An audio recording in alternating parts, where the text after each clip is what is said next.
দুবাইয়ে ৪৫৯ জন বাংলাদেশি কিনেছেন ৯৭২টি সম্পত্তি, যার আনুমানিক মূল্য $৩১৫ বিলিয়ন। এ যেন আরব আমিরাতের বুকে বাংলাদেশিদের এক বিলাসবহুল সাম্রাজ্য। তবে সম্প্রতি এই সাম্রাজ্যে হানা দিয়েছে দুর্নীতি দমন কমিশন। তলব করা হয়েছে কর নথি। এরই মধ্যে দুদকের জালে ধরা দিয়েছেন ৭০ জন অর্থ পাচারকারী, যার মধ্যে রয়েছেন প্রভাবশালী ব্যবসায়ী, এমনকি আওয়ামী ঘনিষ্ঠদের নাম। দুবাই মেরিনা, পাম জুমেইরা, আস্ত ভিলা বিল্ডিং সবকিছুতেই শরিক বাংলাদেশিরা। চীন, জার্মানি, সুইজারল্যান্ডকে পেছনে ফেলে এখন বাংলাদেশিরাই দুবাইয়ের রিয়েল এস্টেটের বাজারে বিদেশি ক্রেতাদের তালিকায় শীর্ষে।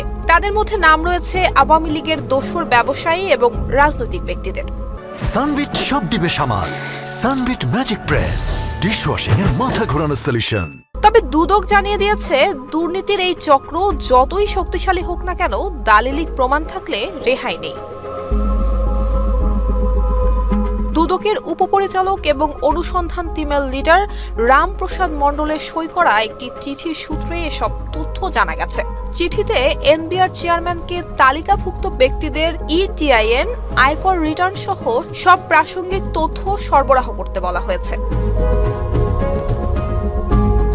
যুক্তরাষ্ট্রভিত্তিক প্রতিষ্ঠান centre for advance defence studies এবং ইউরোপীয় সংগঠন ইইউ ট্যাক্স অবজারভেটরির তথ্য অনুযায়ী ২০২০ সাল পর্যন্ত ৪৫৯ জন বাংলাদেশির নামে দুবাইয়ে ক্রয় করা প্রপার্টির কাগজে কলমে মূল্য $৩১,৩০,০০,০০০। অভিযোগের বিষয়ে দুদক সহ বিভিন্ন সূত্রে জানা গেছে, বিশ্বের বিভিন্ন দেশ থেকে প্রকাশ্যে গোপনে বিপুল পরিমাণ মূলধন স্থানান্তরিত হয়েছে দুবাইয়ে। এই অর্থ পুনর্বিনিয়োগে ফুলে ফেপে উঠেছে দুবাইয়ের আর্থিক, ভূসম্পত্তি এবং আবাসন সহ বিভিন্ন খাত।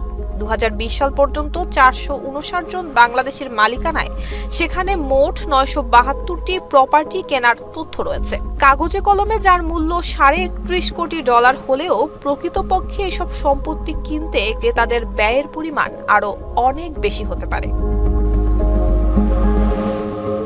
অভিযোগ সূত্র বলছে, গত ২ বছরে দুবাইয়ে বাংলাদেশের প্রপার্টি কেনার প্রবণতা ব্যাপক মাত্রায় বেড়েছে। এ সময়ের মধ্যে বিপুল পরিমাণ সম্পত্তি কিনেছেন বাংলাদেশিরা, যার তথ্য তারা দেশে পুরোটাই গোপন করেছেন। এমনকি বৈশ্বিক নেতিবাচক অর্থনীতির মধ্যেও দেশটির রিয়েল এস্টেট খাতের বিদেশি প্রপার্টি ক্রেতাদের মধ্যে বাংলাদেশিরা অনেক দেশকেই পেছনে ফেলেছে। নুসরাত জাহান মেহেক, ঢাকা পোস্ট।